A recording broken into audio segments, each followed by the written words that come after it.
हम लोग कल क्या सुने थे? हम लोग की थीम कल का पॉइंट ऑफ डिस्कशन था कि व्यक्ति मृत्यु के समय जिस चीज़ का स्मरण करता है, उसी स्थान को, उसी भाव को वह प्राप्त करता है। अब उसके बाद ये भी सीखा था भगवान का जो स्मरण करता है, वो भगवान के पास जाता है। अब एक प्रैक्टिकल बात भी व्यक्ति को पूछनी पड़ेगी कि भाई क्या हम केवल दिन भर स्मरण ही करते रहें या कुछ अपना जीविका भी चलानी पड़ेगी? एक प्रश्न है। तो श्रील प्रभुपाद जी बड़ा अच्छे तरह से बता रहे थे प्रवचन में कि देखिए, जब भगवान कह रहे हैं कि मेरा स्मरण करो और चैतन्य महाप्रभु कह रहे हैं कि उनके नामों का कीर्तन करो, ये अलग-अलग शिक्षा नहीं है। भगवान का नाम का संकीर्तन करने से, नाम उच्चारण करने से भगवान में प्रीति उत्पन्न होती है और जब प्रीति उत्पन्न होती है, तो आप चलते-फिरते भी उन वस्तुओं का स्मरण कर सकते हैं जिनसे हमारी प्रीति होती है। यहाँ पे भी आप देखिए कि जो भोग के विषय हैं, अब नहीं भी चाहते हैं तो भी मन ज़बरदस्ती खींचा जाता है उधर, क्योंकि उन विषयों में आसक्ति है। फिर खींच के भगवान में लगाते हैं कि वो तो अभ्यास संघर्ष चल रहा है। लेकिन अभी भगवान से सहज प्रीति उस तरह से नहीं है जैसे कि सोने-खाने के प्रति रहती है। तो जब भगवान का नाम उच्चारण से ऐसी प्रीति हो जाएगी, तो व्यक्ति चलते-फिरते भी भगवान का ही स्मरण करेगा। तो वो बात कल कुछ क्लियर नहीं हुई थी कि कैसे व्यक्ति चलते-फिरते भी भगवान का स्मरण कर सकता है। निरंतर बारंबार जब श्रवण करता है, तो वो भगवान की बात ही उसको स्मरण रहती है। यद्यपि कहाँ उसको कोई भौतिक शब्द भी सुनाई पड़ेगा, उच्चतर अवस्था में, तो उसकी जो प्रोसेसिंग है, जिसका इंटरप्रिटेशन है, वो आध्यात्मिक होता है। यानी और जैसे प्रभुपाद जी ने थंडरबर्ड एक विज्ञापन सुना, तो थंडरबर्ड से प्रभुपाद को क्या याद आया था? चातक पक्षी, और चातक पक्षी से क्या याद आया? कृष्ण के शुद्ध भक्त जो कृष्ण के ही चरणों का आश्रय लेते हैं। तो देखिए थंडरबर्ड्स कहाँ से कनेक्ट हो गया? थंडरबर्ड एक कार का नाम है, बुलेट का नाम है। अब देखिए डिपेंड करता है कि आप किससे रिलेट करते हैं। आप थंडरबर्ड बुलेट से रिलेट कर रहे हैं, संबंधित कर रहे हैं, क्योंकि वैसे जानते हैं। देखिए सुंदर बात अच्छी, थंडरबर्ड प्रभु जी बुलेट के बारे में जानते हैं, तो थंडरबर्ड से बुलेट याद आती है, और जो व्यक्ति कार जानता है उसे थंडरबर्ड से कार याद आता है, और शुद्ध भक्त को चातक याद आता है, और चातक से शुद्ध भक्त याद आता है, शुद्ध भक्ति याद आती है। एक ही शब्द के देखिए 3 लिंक हो गए ना, तो इसीलिए घबराना नहीं चाहिए कि व्यक्ति भौतिक जगत में है तो कैसे भगवान का स्मरण करेगा, क्योंकि यही बात आगे आप दशम अध्याय में पढ़ेंगे, केशु केशु च भावेषु चिंतयोषि भगवन्मया। मैं जगत की वस्तुओं को देखूं लेकिन आपका स्मरण कैसे करूं? तो मुख्य बात क्या है इसमें सीख रहे हैं आप? भगवत प्रीति। जितना भगवत प्रेम बढ़ेगा, वो जगत की वस्तुओं को देख के भी कृष्ण का ही स्मरण आएगा, और नहीं आना ये आश्चर्य की बात है कि हर वस्तु तो भगवान की है। नहीं आना आश्चर्य की बात है, हर वस्तु भगवान की है। जैसे आप चप्पल देखते हैं किसी की, तो वो स्मरण रहता है कि कहीं ऑफिस में है या नहीं है, या कोई व्यक्ति वहाँ पे है या नहीं। अब तो देख रहे हैं चप्पल को, तो व्यक्ति का स्मरण कैसे हो रहा है? संबंध के कारण, ठीक है? तो अब आगे यहाँ पे भगवान की शक्तियों का वर्णन हुआ है, उसको पढ़ेंगे प्लीज़। विष्णु पुराण में पढ़िए माइक। अब सर्वप्रथम हमें यह समझना चाहिए कि हाँ, भौतिक प्रकृति परमेश्वर की एक शक्ति का प्रदर्शन है। विष्णु पुराण में 6:7-61 भगवान की समग्र शक्तियों का वर्णन हुआ है। विष्णु शक्ति ही परा प्रोक्ता क्षेत्राज्ञाख्या तथा परा अविद्य कर्म संज्ञान्या तृतीया शक्तिरिष्टते। परमेश्वर की शक्तियाँ विविध तथा असंख्य हैं और वे हमारी बुद्धि के परे हैं, लेकिन बड़े बड़े विद्वान मुनियों या मुक्तात्माओं ने इन शक्तियों का अध्ययन करके इन्हें 3 भागों में बांटा है। सारी शक्तियाँ विष्णु शक्ति हैं, अर्थात वे भगवान विष्णु की विभिन्न शक्तियाँ हैं। पहली शक्ति परा या आध्यात्मिक है। जीव भी पराशक्ति है, जैसा कि पहले कहा जा चुका है। अन्य शक्तियाँ या भौतिक शक्तियाँ तामसी हैं। मृत्यु के समय हम या तो इस संसार की अपरा शक्ति में रहते हैं या फिर आध्यात्मिक जगत की शक्ति में चले जाते हैं। ये प्रभुपाद जी पूरा प्रसंग क्यों ले रहे हैं? पिछले प्रसंग में हम क्या सुन रहे थे? जैसा-जैसा आपका हमारा मृत्यु के समय स्मरण होता है, वैसे-वैसे प्रकृति को प्राप्त कर लेते हैं। अब ये प्रभुपाद की बात समझ में आ रही है? अकस्मात प्रभुपाद जी 2 प्रकृतियों का वर्णन क्यों कर रहे हैं, बता दीजिए? कि 2 ही प्रकृति हैं, या तो स्पिरिचुअल या मटेरियल। तो स्पिरिचुअल शक्ति का, आध्यात्मिक शक्ति के संपर्क में रहेंगे, तो मृत्यु के समय भी उसी का संपर्क प्राप्त होकर भगवान के धाम को चले जाएँगे। ये विज्ञान है। यस। अतएव भगवद गीता में 8.6 कहा गया है, यम यम यम वापि स्मरन् भावं त्यजन्तन्ते कलेवरम् तं तमेवेति कौन्तेय सदा तद्भावभाविताः। अपने इस शरीर को त्यागते समय मनुष्य जिस जिस भाव का स्मरण करता है, वह अगले जन्म में उस भाव को निश्चित रूप से प्राप्त होता है। जीवन में हम या तो भौतिक या आध्यात्मिक शक्ति के विषय में सोचने के आदी हैं। हम अपने विचारों को भौतिक शक्ति से आध्यात्मिक शक्ति में किस प्रकार ले जा सकते हैं? होल्ड ऑन, ये बहुत ही महत्वपूर्ण प्रसंग हम देख रहे हैं। जीवन में हम या तो भौतिक या आध्यात्मिक शक्ति के विषय में सोचने के आदी हैं। जो भगवत प्रेमी हैं वह आध्यात्मिक विषय सोचेंगे, और जो भोगी हैं भौतिक विषय। और हम लोग बीच में संघर्ष कर रहे हैं, कभी भौतिक कभी आध्यात्मिक कभी भौतिक। कभी कभी भौतिक विचार आता है और पता है कि भौतिक विचार है और पता है कि नहीं सोचना चाहिए, लेकिन फिर भी धर्म बन जाता है बार बार। तो ये एक इसी संघर्ष होता ही है। इससे बात आ रही तो हम कह देते हैं, या तो एकदम निपट मूर्ख सुखी है और या तो परमहंस सुखी है। निपट मूर्ख सोच रहा है कि वह सुखी है और भोगों में पूरा तरह व्यस्त है, और परमहंस को जगत में मतलब नहीं। हम जैसे लोग बीच में कहीं हैं, कभी कभी माया की तरफ, कभी कभी कृष्ण की तरफ, माया की तरफ, कृष्ण की तरफ, ऐसे पेंडुलम झूलता रहता है। सभी साधक इस बात को समझते हैं, संघर्ष रहता ही है। तो अब आप लिंक बनाते जाइए। यदि हम आध्यात्मिक शक्ति की शरण लेते हैं तो हम कहाँ पहुंच जाएंगे? भगवान के पास। और यहाँ प्रभुपाद क्या बात बता रहे हैं, या तो हम भौतिक के आदी हैं या आध्यात्मिक के आदी हैं। तो एक प्रश्न स्वाभाविक बन जाएगा कि हम आध्यात्मिक शक्ति के आदी कैसे बनेंगे। इससे पहले हम आगे जाएं, आज आनंद लीला प्रभु ने सुबह बहुत सुंदर उदाहरण दिया था। बोला आज तक मैंने कभी उदाहरण नहीं सुना, बहुत सुंदर उदाहरण दिया। बात आ रही थी कि मन और इंद्रियों को हम कैसे संयमित कर सकते हैं। तो उन्हें उदाहरण दिया कि पेपर समझ हवा खूब चल रही हो तो आपके लूज पेपर बहुत उड़ते हैं। तो अब आप जिस पे जितना भारी पेपर वेट रखोगे, उतना ही वो पेपर दबा रहेगा। क्या उदाहरण है ना, सुपर उदाहरण है। तो मन तो इधर-उधर भागता ही है, लेकिन अगर बुद्धि, जैसे यहाँ पे भी आप पढ़ने वाले हैं, आध्यात्मिक शास्त्र को पढ़ करके बुद्धि शार्प है, पैनी है, तेज है, तो मन को अपने अपने अनुसार नहीं चलने देगी। और अगर बुद्धि पैनी नहीं है, तो फिर मन की भावना, कोई आश्चर्य की बात नहीं, हमारे पेपर कहीं भी उड़ जाएँगे। कह लीजिए हमारी इंद्रियाँ कहीं भी उड़ जाएँगी और हम कहीं के नहीं रहेंगे। बहुत अच्छा उदाहरण है ना, पेपर वेट। जितना पेपर वेट आपका स्ट्रॉन्ग रहेगा। कभी-कभी आपने देखा भी होगा कि हल्का-सा कुछ प्लास्टिक डाल देते हैं तो उसे हवा उड़ा देती है। लेकिन अच्छा मजबूत पेपर वेट आप डालेंगे तो पेपर नहीं उड़ता है। तो ये अब प्रभुपाद यहाँ पे सूत्र दे रहे हैं कि कैसे व्यक्ति आध्यात्मिक शक्ति में अपने विचारों को ले जा सकता है। और सही बता रहा हूँ, मुझे ना, मैं भाई मैं बहुत अशक्त जीव हूँ, मुझसे ब्लेसिंग्स मत माँगा करिए। कभी-कभी लोग बोलते हैं साधना कुछ नहीं करते, प्रभु ब्लेसिंग दे दीजिए। अरे हमें खुद ही उठने में संघर्ष होता है। आज ही कोई भक्त 3 बज के 50 मिनट उठाया, हम क्या ब्लेसिंग देंगे किसी को साधना कराने के लिए? आप स्वयं क्यों नहीं प्रयास करते?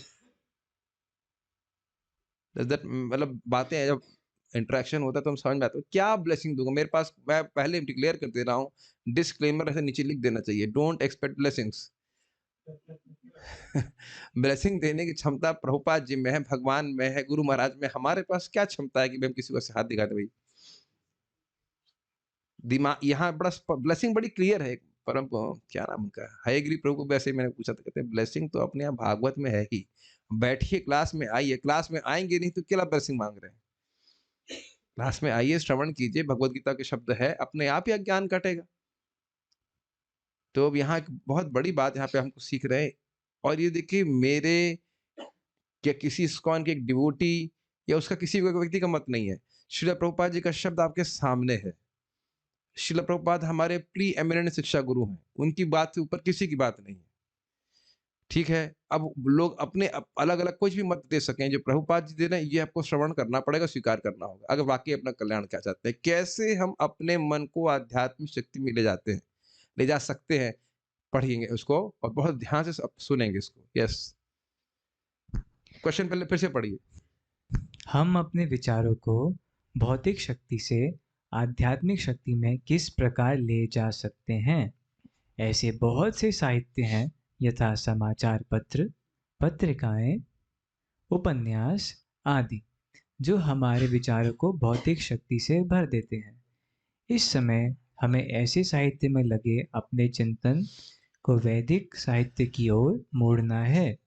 अतएव महर्षियों ने अनेक वैदिक ग्रंथ लिखे हैं, यथा पुराण। ये पुराण काल्पनिक नहीं है, अपितु ऐतिहासिक लेख हैं। चैतन्य चरितामृत में मध्य 20:122 निम्नलिखित कथन है: माया मुग्ध जीवे नहीं स्वतः कृष्ण ज्ञान, जीवेर कृपा कैला कृष्ण वेद पुराण। माया से मुक्त जीव जो अपने स्वरूप को भूला हुआ है, ना ही स्वतः कृष्ण ज्ञान, उसको स्वतः कृष्ण का ज्ञान नहीं होता। अंदर से बल्ब अपने आप नहीं जलता। इसीलिए जीवेर कृपा कैला कृष्ण वेद पुराण, जीवों पे कृपा करने के लिए कृष्ण ने वेद पुराण की रचना करी। बड़ा स्पष्ट है। पढ़िए आगे। भुलक्कड़ जीवों या बद्ध जीवों ने परमेश्वर के साथ अपने संबंध को भुला दिया है और वे सब भौतिक कार्यों के विषय में सोचने में मग्न रहते हैं। तो बात मूलतः यह है कि हम किस विषय के आदी हैं? भौतिक विषयों के चिंतन करने के आदी हैं। वो तो प्रेमी लोग जो हैं भगवान के, वह आध्यात्मिक विषयों का चिंतन करते हैं। ठीक है। इनकी चिंतन शक्ति को आध्यात्मिक आकाश की ओर मोड़ने के लिए ही कृष्ण द्वैपायन व्यास ने प्रचुर वैदिक साहित्य प्रदान किया है। इससे पहले कि आगे जाएं, आप ये देखिए, सुबह सुबह प्रायः सभी लोगों को एक इच्छा होती है कि हम कुछ पढ़ें फ्रेश। आपने अनुभव किया है? तो आप यह नहीं कह सकते कि हमारे अंदर पढ़ने की प्रवृत्ति नहीं होती, और जरूरी नहीं है कि उसको पढ़ने के बाद एग्जाम देना हो। ये आपने देखा है, प्रभुपाद जी बोलते हैं, आप लोग क्या वो स्पोर्ट्स स्टार क्या क्या मैगजीन आती हैं, मैं आपको ऑब्वियसली आइडिया नहीं देना चाहता हूँ, लेकिन हम लोग पहले पढ़ा करते थे। पढ़ने की एक इच्छा जो भी पढ़े पढ़े लिखे हैं वो सभी में होती है कि नहीं? लेकिन उसको, उसकी उसे तृप्ति नहीं प्राप्त हो पाती। उन उन ग्रंथ नहीं कहना चाहिए, उन पुस्तकों को पढ़ करके व्यक्ति को कुछ तृप्ति नहीं मिलती। एक बार पढ़ा फिर छोड़ दो, मन नहीं करता। तो आप देख सकते हैं कि यह भूमिका, मैं नहीं समझ रहा हूँ कि किसी ने कभी नहीं पढ़ी होगी यहाँ उपस्थित लोगों में। क्या किसी ने कभी ये भूमिका नहीं पढ़ी है? मैं समझता हूँ 2 या 3 बार भी पढ़ी होगी, लेकिन फिर भी ये फ्रेश नहीं लग रही। बल्कि कभी-कभी तो ऐसा लग रहा है भूल ही गए, सब भूल गए, सब कुछ नया लग रहा है। अगर ये प्रश्न पूछ दिया जाए कि भाई आध्यात्मिक शक्ति में मग्न कैसा होगा? कैसे होगा? तब सोचने लग जाएँगे। एकदम भूल जाते हैं और एकदम फ्रेश लगता है। ये है भी फ्रेश, भगवान से संबंधित है। पार्थ कह रहे हैं कि इनको पहले दिन भागवतम का तात्पर्य लग रहा था। एक्चुअली हम सभी लोग एकदम भूल जाते हैं। नहीं, ऐसा नहीं कि मैं आप लोग का मज़ाक बना रहा हूँ, मैं भी भूल जाता हूँ। अगर मुझे कहा जाए कि आपने वहाँ क्या बोला था, तो मुझे थोड़ा याद रहता है कि मैंने कौन से प्रवचन में क्या बोला था, उस तात्पर्य में क्या लिखा है, तुम व्यासदेव थोड़ी ना है कोई। वो तो कोई एक बार पूछ रहे थे, हमने कहा भाई ऐसा तो नहीं बोल सकता, ये तो सिद्धांत के विरुद्ध है, ऐसा तो नहीं बोला होगा, फिर से सुनिएगा उस प्रवचन को। ऐसे सब कुछ तो सारे प्रवचन याद नहीं रहते हैं। यूट्यूब पे भी कभी-कभी प्रश्न करते हैं 9.16, अरे तुम पूरा प्रश्न कर रहे हो आज, हमें पूछ उसको एग्ज़ाम बोल रहे हैं 1.5 साल पहले, थोड़ी ना याद रहता है। मानो याद भी रहे, क्या मध्यम अधिकारी की डेफिनेशन मुझको पता नहीं है क्या? लेकिन आप प्रभुपाद जी का लेक्चर सुन रहे हैं, फिर वही बात आती है, फिर लगता है अरे मध्यम अधिकार पे कब पहुँचेंगे? लेकिन ईमानदारी की बात बता रहा हूँ, आज सुबह मुझे एक व्यक्ति पे इतना गुस्सा आ रहा था, मन कर रहा था कि मतलब क्या कर दें? फिर मन में आया कि भाई यह तो मध्यम अधिकार नहीं है। वो जो कर रहा है सो कर रहा है, लेकिन हमारा अधिकार तो लूज़ हो गया। मन में जो व्यक्ति सामने वाला कुछ भी कर रहा हो, हमारा मध्यम अधिकार तो गया ना हाथ से। मध्यम अधिकारी तो किसी से द्वेष नहीं कर रहा है। मेरे मन में द्वेष आ रहा है। लेकिन बड़ी पब्लिक में ऐसा कैसे बोल सकते हैं? भाई हमको तो झूठ बोलने में बिल्कुल नहीं अच्छा लगता।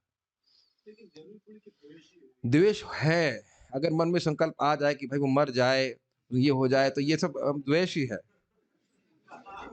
हम तो झूठ नहीं बोल रहे हैं, भगवान हमको बड़ा दुःख लगा कि ये सब विचार क्यों आया? ऐसा नॉर्मली नहीं आता है, नॉर्मल मध्यम अधिकार पे रहते हैं, कभी-कभी कनिष्ठ में आ जाते हैं। नहीं, इसे दिखाता है कि मध्यम अधिकार पे नहीं है। अपने को चेक करते रहना चाहिए। किसी ने परेशान किया तो उसके बदले में कुछ द्वेष आ रहा है, तो वो उसकी उससे कोई मतलब नहीं है। ये मेरी गलती है।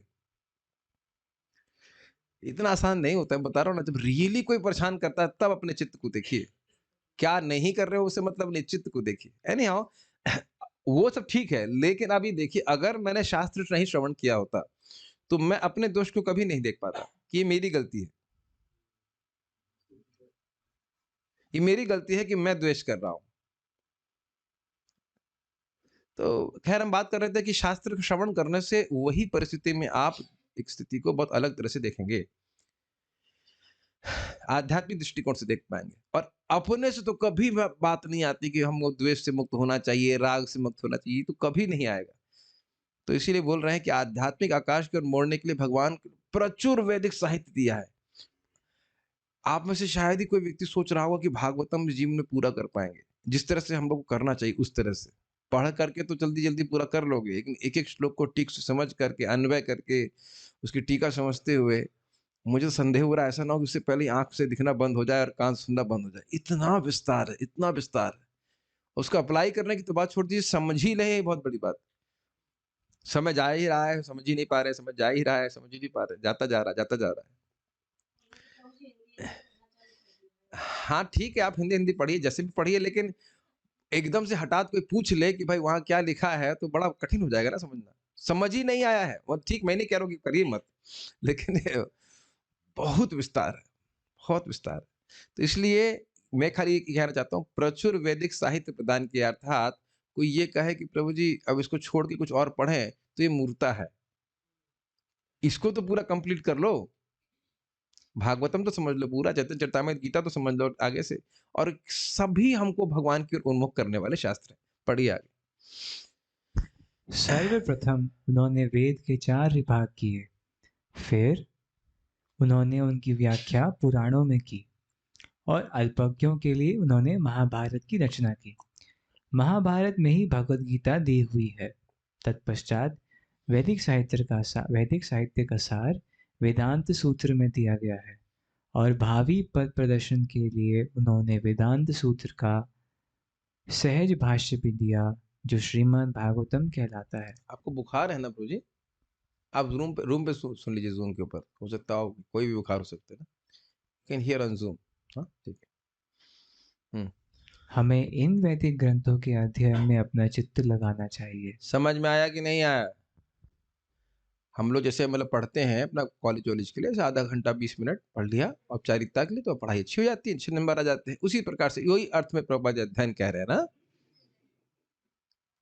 थोड़ा-सा मतलब जैसे 10 मिनट, 5 मिनट किताब से फूँक ली, किताब कहीं वो पन्ने चिपक ना जाए कि नहीं? तो होता है ना बहुत दिन तक किताब बंद रहती तो चिपक ना जाए तो थोड़ा-सा खोल ले उसको, इस तरह से इसी को तो अध्ययन कहते हैं। मैंने वो जो एग्जाम्पल पेपर वेट का दिया था फिर से वहीं पे दे रहा हूँ। बुद्धि शास्त्र के द्वारा सप्लीकेटेड कहेंगे, फ्रेश रहती, स्ट्रॉन्ग रहती है। तब हम मन को संयमित कर पाते हैं। अदरवाइज़ बहुत आसान है बहना। चित्त उससे पवित्र होता है। ये तो स्पष्ट है। पढ़िए आगे। जिस प्रकार भौतिकवादी लोग नाना प्रकार के समाचार पत्र, पत्रिकाएं तथा अन्य संसारी साहित्य को पढ़ने में ध्यान लगाते हैं, उसी तरह हम भी व्यासदेव द्वारा प्रदत्त साहित्य के अध्ययन में ध्यान लगाना चाहिए। इस प्रकार हम मृत्यु के समय परमेश्वर का स्मरण कर सकेंगे।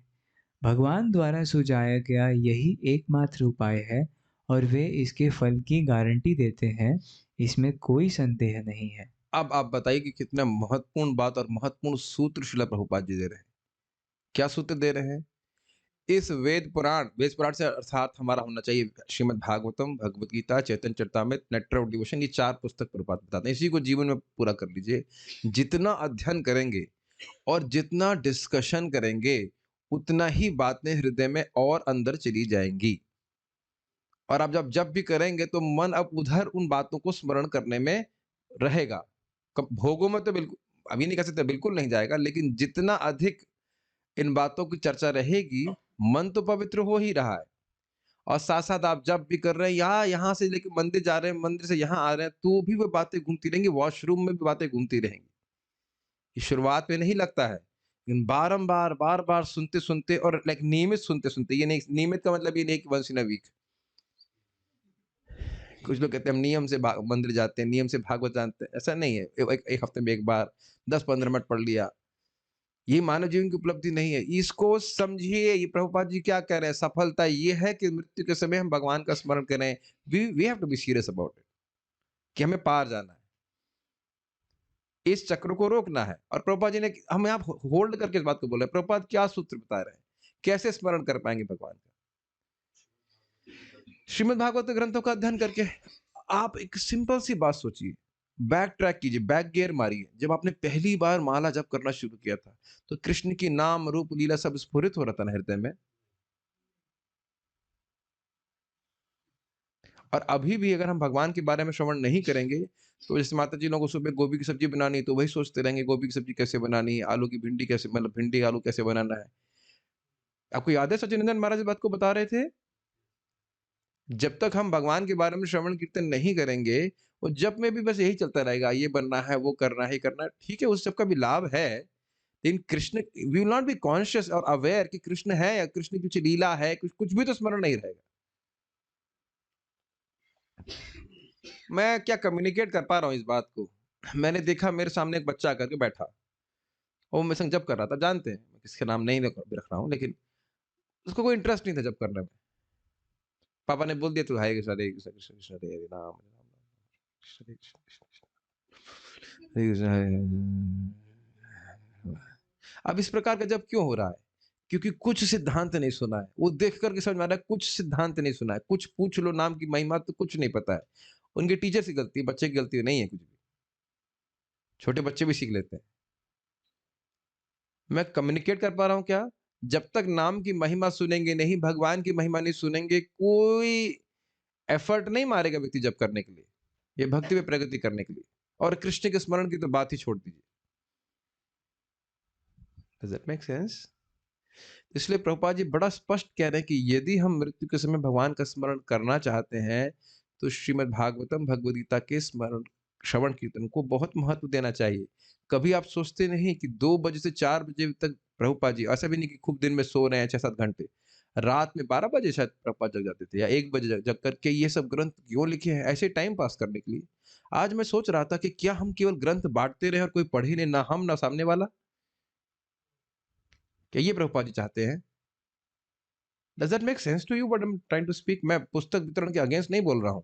लेकिन ऐसा नहीं कि हम पुस्तक बाँटते चले और उनसे प्रभुपाद जी बोलते थे और पूछे तुमसे कि इसमें क्या लिखा है? नहीं, हम पढ़ते नहीं है, गुरु महाराज ने कहा है बाँटने के लिए, तो हम बाँटते हैं। इससे भक्ति बढ़ जाएगी। ब्राह्मणिकल वे में करना चाहिए। और सही में कुछ लोग तो ऐसे हैं जो बहुत अच्छा किताब वितरण करते भी, कहते नहीं हम पढ़ते नहीं है इसको। ब्राह्मणिकल वे में किताब वितरण करना चाहिए। डज़ इट मेक रियली होना चाहिए, बाकी जो जैसे जैसा करना चाहे करे। हमें स्वयं इन ग्रंथों को पढ़ना है। ये नहीं कि प्रभुपाद जी ने ये ग्रंथ इस्कॉन के भक्तों के लिए लिखे हैं मूलतः, और हम खुद ही नहीं पढ़े और दूसरे खाली बाँटने में सोचते रहे, तो क्या मतलब हुआ? और कोई पूछ ले कि भाई इसमें क्या लिखा है? हमको तो नहीं पता इसमें क्या लिखा है एग्ज़ैक्टली। ये तो वैसा ही हुआ जैसे जो क्या, मैं वैसे नेगेटिव नहीं बोलना चाहता हूँ। आपने देखा ना 40% पे भी लोग धार्मिक पुस्तकें बेचते हैं। नाम नहीं रख रहा हूँ संस्था का, जानते हो आप उसकी बात कर रहा हूँ। क्या उनका कुछ विश्वास होता है इसके ऊपर? वो केवल 40% देखना चाहते हैं। वो पैसे प्राप्त करना चाहते हैं।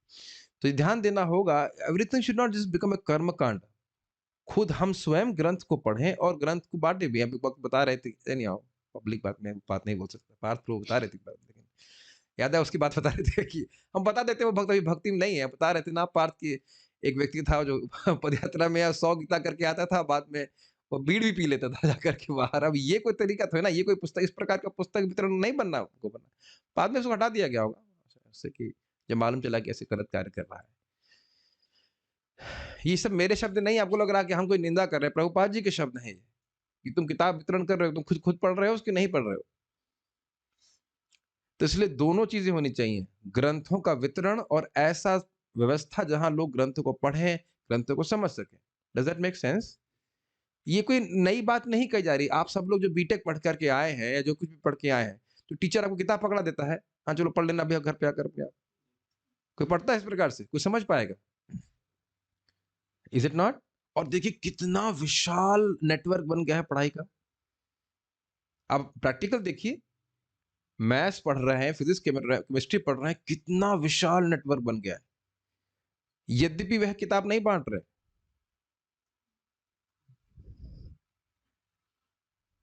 और आपको मान लो कोई ऐसे बाइबल पकड़ा देगा, पढ़ने लग जाएँगे। आप पढ़ेंगे? ये बहुत इम्पोर्टेंट बात है। तो जब तक ग्रंथ को के टीचर्स नहीं क्रिएट होते हैं, रियली लोग उसको और वो देखते नहीं हैं, जब तक कि भक्त लोग अपने जीवन में उन पुस्तकों को जी रहे हैं, बहुत कठिन है कि लोग उसको अप्लाई कर पाएंगे। So this is very important कि दोनों चीजें होनी चाहिए। पुस्तक वितरण के साथ पुस्तक को पढ़ने वालों का समाज होना चाहिए, जहां से लोग उस पुस्तकों की शिक्षा प्राप्त कर सकें। और देखिए कितने तीव्रता से प्रचार हो जाएगा। तो ये दोनों चीजें होनी चाहिए। मैं देखिए, आप देखिए, अब मेरी जो बात है उसको कृपया बैलेंस वे में स्वीकार कीजिएगा। मैं ये नहीं कह रहा हूं कि पुस्तक वितरण नहीं होनी चाहिए। पढ़िए भी और डिस्ट्रीब्यूट भी कीजिए। अच्छा, दूसरी तरफ कहेंगे अच्छा आप पढ़ने के लिए बोला है, अब हम पढ़ेंगे, पढ़ करके अजगर की तरह चुप हो जाएंगे। नहीं, दोनों चीजें होनी चाहिए। ग्रंथ भी दिए जाते हैं और ग्रंथ को पढ़ने का शिक्षा एक हाउ टू से एनवायरनमेंट भी दिया जाना चाहिए। ये मैं खाली कह रहा हूँ, दोनों चीज होनी चाहिए। तो बहुत तीव्रता से हम लोग कृष्ण भावना को स्वीकार कर पाएंगे। तो ये सब बातें क्यों कही जा रही हैं, क्यों कही जा रही है बताइए?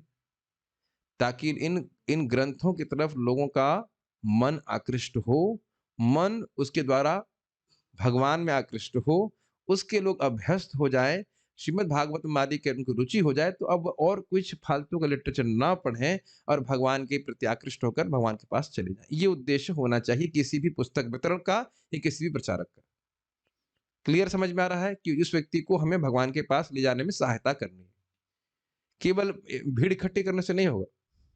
मैं आपको ऐसी बातें बोल दे रहा हूँ कि मेरे एक्सपीरियंस में आ रही है। एक व्यक्ति भक्त हैं और वो प्रोफेशनल कथा की है और बाद में मुझे फ़ोटो दिखा रहे थे। भीड़ अच्छी इकट्ठी हुई है ना यहाँ पे।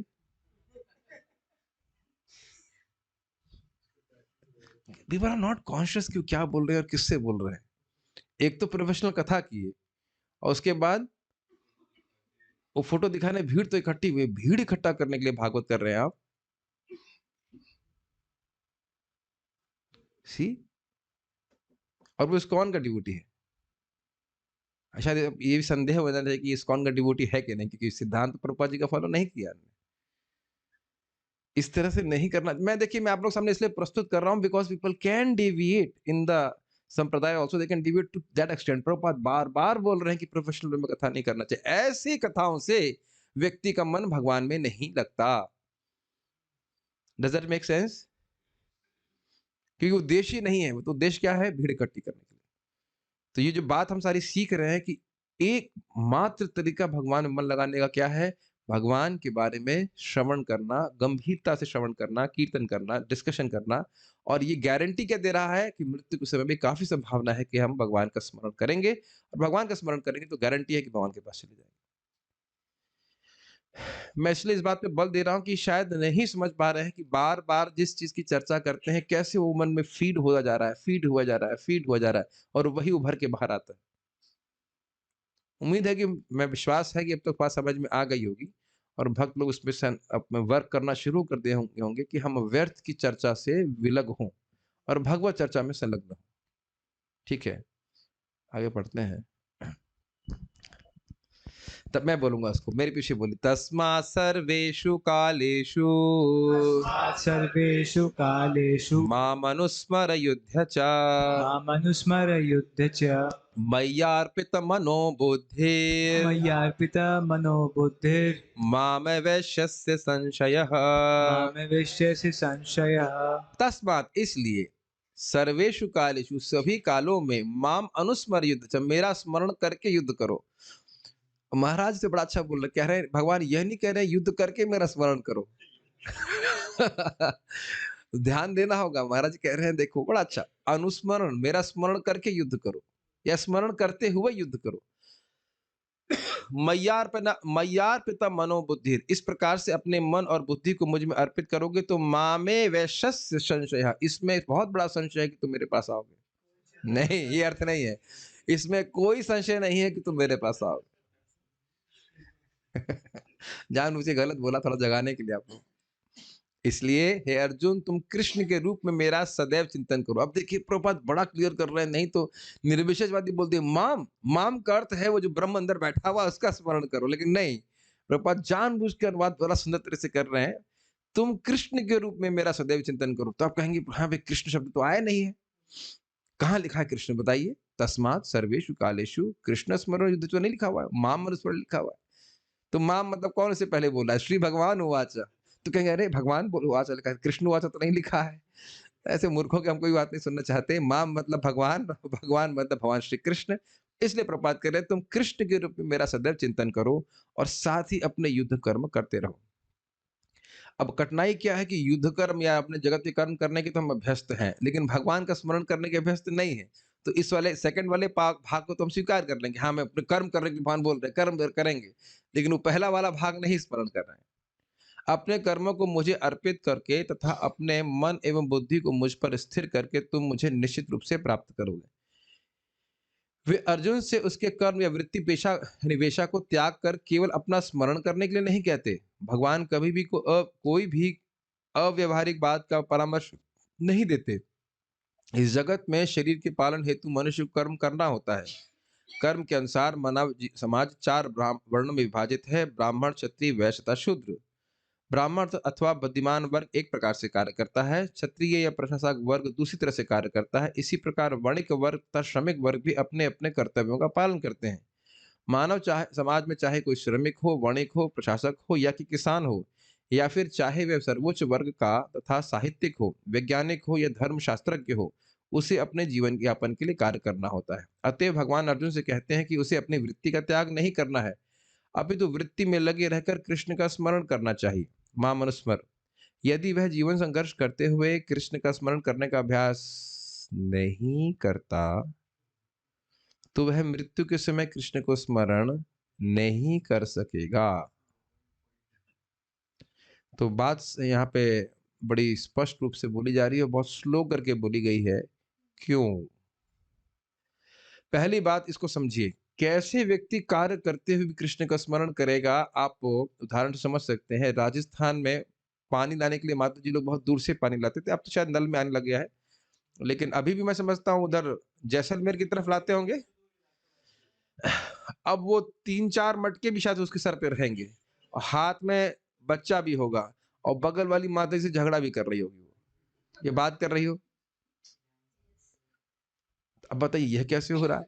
4 मटके ऊपर, आप कभी ट्राई कर सकते हैं, बस सर ना फूट जाए, ध्यान रखना। खाली मटकों को बैलेंस करने का प्रयास कीजिएगा। एक एक मटका, खाली एक मटका, कितना मुश्किल है।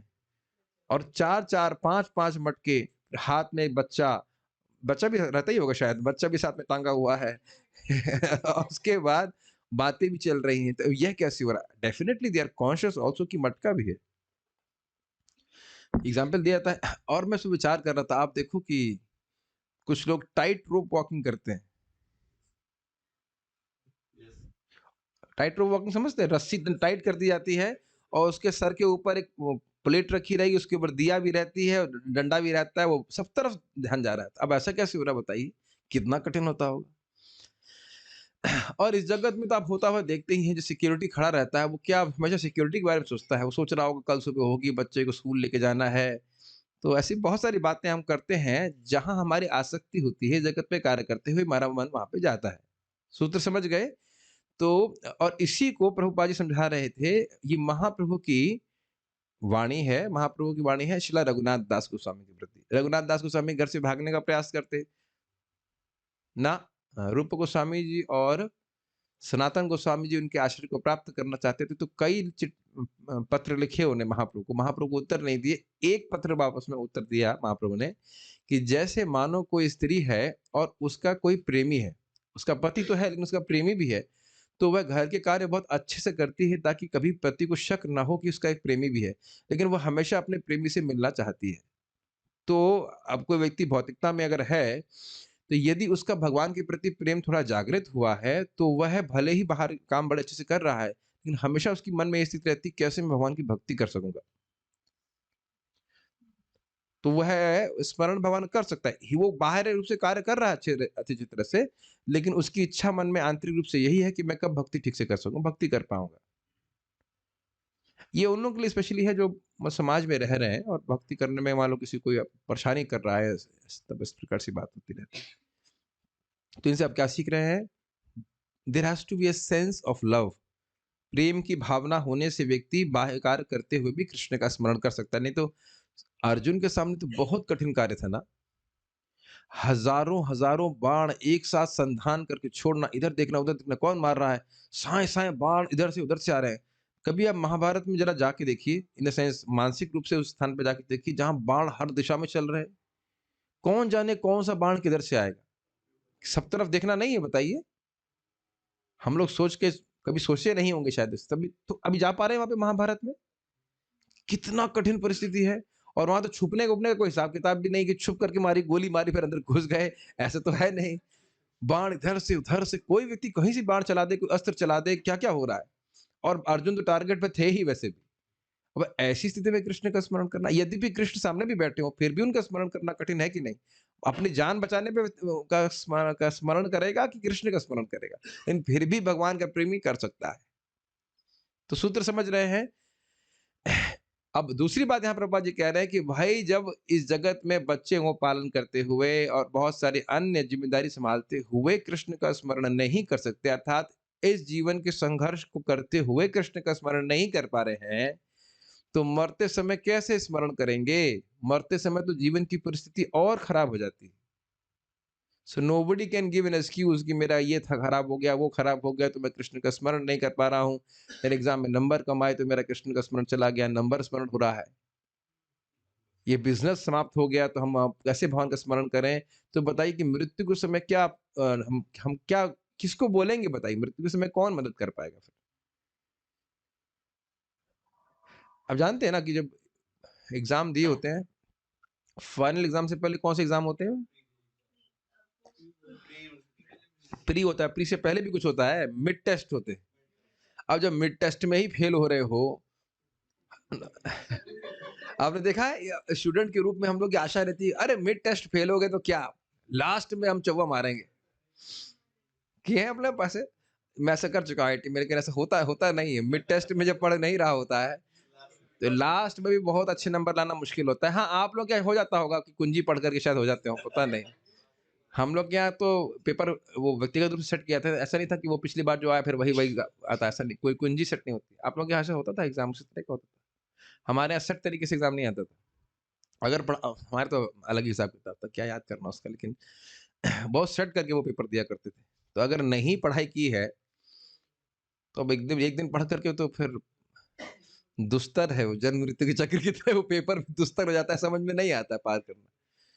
तो यही प्रभात उदाहरण से समझा रहे हैं कि भाई जब तुम जीवन के संघर्ष करते हुए दिन-प्रतिदिन कुछ ना कुछ तो चलता ही रहेगा। उसमें भगवान का स्मरण नित्य प्रति नहीं कर रहे हैं, तो कैसे भगवान का स्मरण हम मृत्यु के समय करेंगे बताइए? तो इसीलिए क्या करना चाहिए? महाप्रभु का चैतन्य महाप्रभु का क्या परामर्श है पढ़िए? यस। भगवान चैतन्य भी यही परामर्श देते हैं। उनका कथन है, कीर्तनीयः सदा हरिः। मनुष्य को चाहिए कि भगवान के नामों का सदैव उच्चारण करने का अभ्यास करे। भगवान का नाम तथा भगवान अभिन्न है। इसलिए अर्जुन को भगवान की शिक्षा कि मेरा स्मरण करो तथा भगवान चैतन्य का यह आदेश कि भगवान कृष्ण के नामों का निरंतर कीर्तन करो एक ही है। इनमें कोई अंतर नहीं है, क्योंकि कृष्ण तथा कृष्ण के नाम में कोई अंतर नहीं है। चरण दशा में नाम तथा नामी में कोई अंतर नहीं होता। अतएव हमें अपनी दिनचर्या को इस प्रकार ढालना होगा कि हम सदैव भगवान के नामों का जप करते हुए चौबीसों घंटे उनका स्मरण करते रहें। थोड़ा-सा रुक जाइएगा। कितने घंटे दिए हमें? च हमारे दिन के कितने घंटों में से कितने घंटे भगवान का स्मरण करना है?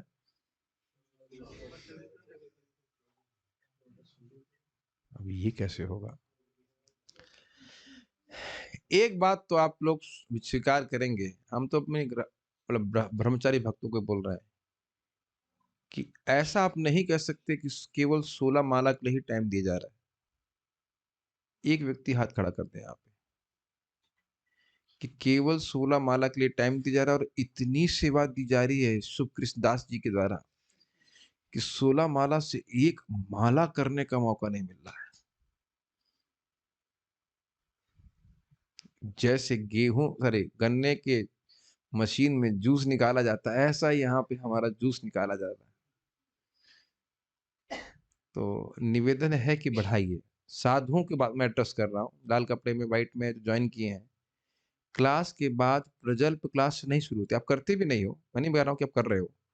बट अननेसेसरी नॉन प्रजल्प चीज भी नहीं कीजिए। कुछ चीजें होती हैं जो प्रजल्प भी नहीं है और कृष्ण कथा भी नहीं है, कहीं वो बीच में मध्य में विरजा नदी के बीच में कहीं है। यह तो मैं नहीं विश्वास कर रहा हूँ कि कोई गीता जो हमारी चर्चा की है उस पर कोई चर्चा करता होगा, यह तो मुझे संदेह है। इतना शुद्ध भक्त अभी कोई हुआ नहीं है, तो यह तो बहुत संदेह है ना? नहीं, गलत तो नहीं बोल रहा हूँ ना? और यह भी मैं मान रहा हूँ कि पॉलिटिक्स की चर्चा नहीं करते हो। होता है, ना ना ना, ऐसा कभी नहीं करते। लेकिन हरे कृष्ण मंत्र के 2-4 माला, और ये भी नहीं है कि आप 9 बजे सो जाते हो। अब क्लास के यह भी नहीं है कि 10 बजे क्लास समाप्त होती है। तो रोज कम हम और यह भी नहीं है कि आपको दूध पीने में आधा घंटा लगता है। तो ये सारी पॉसिबिलिटी एक्सक्लूड कर दें, तो या तो तुरंत आप जाकर के कुछ पढ़ें या कुछ 2-4 माला जाप करके फिर सोएं। हम अपने प्रेम से ही अपने ब्रह्मचारियों को बोल रहा हूँ, किसी के लिए और नहीं कुछ बोल रहा हूँ। बाकी का नौकरी हो सकती है और कुछ काम हो सकते हैं, तो हम उसके अलग-अलग, जैसे रात में कौन कर रहा है नौकरी, लेकिन जो भी है, घर में काम हो सकता है। ब्रह्मचारी भक्तों को कम से कम 4 माला तो बढ़ा के करना चाहिए, मिनिमम। ये तो इस्कॉन का रूल नहीं है।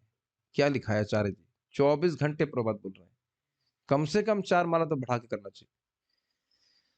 नहीं तो हर कंपनी अपना पिछले साल देखती ना, कितना कमाया, क्या रेवेन्यूज बढ़े या नहीं बढ़े। बाकी लोग सुनो या नहीं सुनो, हम खाली ब्रह्मचारियों से निवेदन कर रहे हैं। मेरे ख्याल से कर भी रहे होंगे, ये भी मुझे विश्वास है कि आप लोग अधिक कर भी रहे होंगे। यस और नो? ठीक है, कर रहे होंगे, अच्छी बात है। और बाकी भक्त लोग भी जो घर पे है रह रहे हैं, जो कुछ कह रहे हैं, कि ये मैं बोलना चाह रहा हूँ कि मन एक हमारा बहुत बहुत नालायक मित्र है, और इस प्रकार की बातें बोलेगा, ये महत्वपूर्ण है, वो महत्वपूर्ण, ऐसे करते करते हम पीछे देखेंगे कि जहां हम 1.25 करोड़ कमा सकते थे, वहां के हमारा 1 करोड़ ही कमाई हुई। जहां हम 1.5 करोड़ कमा सकते थे, हमारी 1 करोड़ ही कमाई हुई, अगर 16 माला जप किया तो। ये तो हम साधुओं को बोल रहे हैं, बाकी लोग तो मैं समझ रहा हूँ अधिक करते ही होंगे। बहुत से भक्त लोग 25 माला भी करते हैं, कोई 32 भी करता होगा। इह हइते सर्व सिद्धि होई बे तुम्हार, इसके द्वारा तुम्हारी सारी सिद्धि होगी। सो एक बात तो आप समझ रहे हैं कि बिठा बिठा कर पढ़वा रहा हूँ, तो रीडिंग तो हो ही जाती है कम से कम। ये अपने सर ना, एक घंटे की रीडिंग तो हो ही जा रही है। अगर यहाँ क्लास में आकर बैठ के सुन लिया, तो कम से कम 1 घंटे की रीडिंग हो गई। तो रीडिंग करने का तो हमने करवा दिया आपका पूरा। अब उसके बाद 2-4 माला एक्स्ट्रा ज़रूर करना चाहिए। पीछे मुड़कर देखेंगे तो देखेंगे जेब में 1.5 करोड़, 1.5 करोड़, 2 करोड़। 2 करोड़ तो शायद हम हर हर व्यक्ति नहीं कर पाएगा 32, लेकिन एटलीस्ट 4 माला करेंगे तो 1.25 करोड़, 1.5 नहीं होगा, 1.25 करोड़ तो हो ही जाएगा।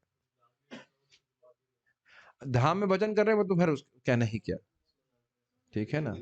हाँ, तो सोना भी भजन है, तो केवल सोना ही भजन नहीं करना है। बहुत समय के लिए हमारा जीवन नहीं है। जैसे अभी सुनने में आ रहा है कि शायद हमारे एक ब्रह्मचारी जो थे गए, जान रहे हैं, उससे तो अभी उनकी मृत्यु हो गई हो। हमें सुनने में आ रहा है। वो गए और ऐसा लग रहा है कि फ़ोन-वोन नहीं उठ रहा है और कुछ भी नहीं हो रहा है। हो सकता है, तो मैं खाली बोल रहा हूँ, कौन जाने कब तक ज़िंदा रहेगा व्यक्ति। तो जब तक व्यक्ति जीवन में है, मानव जीवन में है, कृपया माया के द्वारा भ्रमित नहीं हो कि तुम्हारे पास बहुत समय है, 16 माला तुमने कर लिया है, अब छोड़ दो, क्या करना है extra. We will only repent, कि हम और कर सकते थे, हम और कर सकते थे, हम नहीं कर पाए। ठीक है? तो ये क्यों सब बातें बोली जा रही हैं? जितना व्यक्ति भगवान का नाम उच्चारण करेगा, उतनी ही उसकी भक्ति बढ़ती चली जाएगी। और आज महाराज कितना सुंदर बात बोल रहे थे। सारे गुण मिलकर के भी भक्ति का निर्माण नहीं कर सकते, और भक्ति जिसके हृदय में आ जाती है, सारे गुण उसमें आ जाते हैं। मैं तुरंत उस पे मनन करना शुरू कर दिया। मुझे तो बड़ा अच्छा लगता है, महाराज के पूरे प्रवचन से एक पॉइंट बड़ा अच्छा मिल जाता है। पहले भी महाराज बोले थे, कि फिर मुझे याद आ गया कि देखो, किसी व्यक्ति में कोई भी दुर्गुण हो, आप उसे जप कराइए। जप करते ही उसकी भक्ति बढ़ना शुरू हो जाती है। सच, चाहे कुछ भी कुछ पता नहीं हो, धीरे-धीरे करके वो फिर भक्तों के संग में भी आएगा, सुनेगा, और अपने आप ही सारे सद्गुण उसमें आने लग जाते हैं, अगर जप ठीक से करता है। तो ये जीवन में आप पढ़ेंगे, मतलब हमारा एक लक्ष्य होना चाहिए कि भाई 24 घंटे नाम उच्चारण करना है। अब 24 घंटे तो अभी हमारे लिए संभव नहीं है साधक अवस्था में, लेकिन कम से कम अधिक-अधिक भगवान के नामों का जप करना चाहिए, और जब तक आप संकल्प लेके जबरदस्ती नहीं करेंगे, मन कभी नहीं करने देगा। समझ रहे हैं? यहाँ भी जो प्रसाद आता है वो भी खाने में आपको आधा घंटा नहीं लगना चाहिए। मेरी बातें समझ में आ रही हैं सभी के लिए? फटाफट प्रसाद पाइए, फटाफट मतलब जितना आवश्यक है पाइए, फिर अपना जप कीजिए। कौन सो रहा है? किसी के जीटीबी में तो 9 पीएम नहीं दिख रहा है, बहुत कम लोगों को दिख रहा है। समय व्यर्थ ना कीजिए, कृष्ण भक्त पढ़िए या जाप कीजिए। आप लोग शुरू किए ना कृष्ण भक्त, वेरी नाइस। कृष्ण भक्त पढ़िए, जाप कीजिए, कृष्ण का श्रवण कीर्तन कीजिए, यही है, यही सार है। बस ये समझना चाहिए। तब इस और दिनचर्या को इस प्रकार ढालना होगा कि कृष्ण का श्रवण कीर्तन खूब प्रचुर मात्रा में हो। That should be our goal, then we will be happy. थोड़ा सा और पढ़ेंगे उसके बाद फिर रुकेंगे। यह किस प्रकार संभव है? आचार्यों ने निम्नलिखित उदाहरण दिया है। यदि कोई विवाहिता स्त्री पर पुरुष में आसक्त होती है या कोई पुरुष अपनी स्त्री को छोड़कर किसी पराई स्त्री में आसक्त होता है, तो यह आसक्ति अत्यंत प्रबल होती है। ऐसी आसक्ति वाला हमेशा अपने प्रेमी के विषय में सोचता रहता है। जो स्त्री अपने प्रेमी के विषय में सोचती रहती है, वह अपने घरेलू कार्य करते समय भी उसी से मिलने के विषय में सोचती रहती है। वास्तव में वह अपने गृह कार्य को इतनी अधिक सावधानी से करती है कि उसका पति उसकी आसक्ति के विषय में संदेह भी न कर सके। इसी प्रकार हमें परम प्रेमी श्री कृष्ण को सदैव स्मरण करना चाहिए और साथ ही अपने भौतिक या सांसारिक कर्तव्यों को सुचारू रूप से करते रहना चाहिए। इसके लिए प्रेम की प्रगाढ़ भावना चाहिए। इसकी व्याख्या मैंने पहले ही कर दी थी। और ये प्रेम की प्रगाढ़ भावना कैसे जागृत होगी? हरे कृष्ण मंत्र के उच्चारण के द्वारा। बारंबार ये याद रखिए कि हम मुक्ति प्राप्त करने के लिए हरि नाम नहीं कर रहे हैं। भगवान का जो प्रेम है हमारे हृदय में वो जागृत हो जाए। तो जैसे आप जानते हैं ना वो अलादीन का जिन्न चिराग को घिस रहा है काहे के लिए? सफाई करने के लिए। नहीं, वो जिन्न प्रकट हो जाए। ऐसे उदाहरण देना नहीं चाहिए, लेकिन भगवान का प्रेम हम जब अपने क्या चिराग को, हृदय को घिस रहे हैं ताकि भगवत प्रेम जागृत हो जाए, तब हमारी सारी समस्या सॉल्व हो जाएगी। और होता है। ये इतनी सिंपल सी बात है कि लोग उसको मिस कर सकते हैं कि हम जब क्यों कर रहे हैं या हम भगवान की भक्ति क्यों कर रहे हैं। आप कहेंगे एक ही बात आप बार बार क्यों रिपीट करते हैं? Because we might miss this point. समझ में? आप लोग इससे पहले कि हम थोड़ा सा आगे जाएं, थोड़ा बात सोचिए कि कभी कोई व्यक्ति आपको तभी दंडवत करे जब उसे कुछ चाहिए। How will you feel with that kind of person? और कभी बात ही नहीं करे आपसे, ऐसे कभी नहीं मिलने आए, कभी बात नहीं करे, और केवल तब आए जब उसे कुछ चाहिए। पता तो लग जाता है, लेकिन आपको लगता कैसा है? नहीं, क्या आदमी, मतलब जब उसे कुछ चाहिए बस तभी आता है। अच्छा, और कोई व्यक्ति आपसे मिलने आया है, भगवान की बात मतलब मित्र है, अच्छा डिवोटी है, केवल इसलिए कि बैठ के कुछ भगवान के बारे में चर्चा करें या कुछ भक्ति करें, कुछ भी करें। How much you love them, is it not? कुछ नहीं उसे चाहिए, कह रहे कुछ खिलाएं पिलाएं, नहीं कुछ नहीं, हम तो आए थोड़ा भगवान के बारे में कुछ बात करेंगे, कुछ कृष्ण कथा तो चर्चा होगी, कुछ कीर्तन कर, लाइक दैट। और क्या, ये तो हम लोग रोज कर ही रहे हैं, देख रहे हैं ना। We feel so happy because हम जा रहे हैं, आने अब मिलने का कोई प्रयोजन यही नहीं कि भाई अब या, इनकी तो सैलरी बढ़ गई है, कुछ जरूर 5,000 10,000 देंगे, कुछ झाड़ा जाए, कल्प वृक्ष है, कुछ झाड़ेंगे तो कुछ तो मिलेगा। भाई ये वी मस्ट अंडरस्टैंड। और बाकी बाकी व्यक्ति बाहर समझे या ना समझे, भगवान तो हमारी हर बात को समझते हैं। तो सोचिए अगर प्रेम की इच्छा हो कि भाई भगवान से हमारा प्रेम बढ़ जाए, उस तरह से कोई व्यक्ति भक्ति कर रहा है, भगवान कितना सुखी होंगे उस बात से। ऐसे तो भगवान सबको स्वीकार कर लेते हैं, ठीक है, लेकिन ज्ञानी त्वात्मैव मे मतम, ये भगवान का शब्द है भगवद गीता में। सभी लोग उदार हैं जो मेरे पास आ रहे हैं, लेकिन जो इस ज्ञान से युक्त होकर भजन कर रहा है कि भाई मैं भगवान का हूँ, मुझे भगवान का प्रेम जागृत करना है, भगवान उससे कितना प्रसन्न होंगे। जब अपने पे घटित करेंगे तो आपको समझ में आ जाएगा कि हमें कैसा लगता है। और तो भगवान हमारे से नहीं है, फिर भी he is a person, is it not? Intention का बहुत महत्व है। पढ़िए, यदि हम में परमेश्वर के लिए प्रगाढ़ प्रेम हो तो हम अपना कर्म करते हुए उनका स्मरण भी कर सकते हैं, लेकिन हमें उस प्रेम भाव को उत्पन्न करना और वो होगा। प्रेम भाव कैसे उत्पन्न होगा, एकदम क्लियर है। क्लियर है ना? हरे कृष्ण मंत्र का जप और भगवत गीता भागवत का श्रवण, भगवान का प्रसाद ग्रहण करना मेन है, श्रवण कीर्तन। ठीक है। उदाहरणार्थ, अर्जुन सदैव कृष्ण का चिंतन करते थे। वह कृष्ण के नित्य संगी थे और साथ ही योद्धा भी। कृष्ण ने उन्हें युद्ध करना छोड़कर जंगल जाकर ध्यान करने की कभी सलाह नहीं दी। अब लोग इसको बहुत महत्वपूर्ण लेंगे। देखो युद्ध करने का बोला है, लेकिन युद्ध से पहले क्या बोला है? माँ मनुस्मृत। यही होता है, शास्त्र जब पढ़ता है व्यक्ति बस वही ग्रहण करेगा जो उसको अच्छा लगा, जो उसको रुचिकर लग रहा है। ठीक है? ओके, ये पढ़ के फिर रोकेंगे, पढ़िए। जब भगवान कृष्ण अर्जुन को योग पद्धति बताते हैं, तो अर्जुन कहते हैं कि इस पद्धति का अभ्यास कर सकना उनके लिए संभव नहीं। हाँ, अब इसको हम लोग कल चर्चा करेंगे, कैसे अर्जुन ने अष्टांग योग को खारिज कर दिया कि भई ये हमसे नहीं हो सकेगा और किस योग को स्वीकार किया, किस प्रकार भक्ति को स्वीकार किया, क्यों किया इत्यादि, इत्यादि वो हम समझेंगे और उसका लक्ष्य भी वही था कि कैसे स्मरण भगवान का किया जा सके। लक्ष्य प्रयोजन है भगवान का स्मरण करना, लेकिन अब वो क्या चीज़ एकदम व्यावहारिक है, प्रैक्टिकल है, उसकी चर्चा हम लोग कल करेंगे। चलिए स्टॉप हियर। श्रीमद् भगवद गीता भूमिका की जय।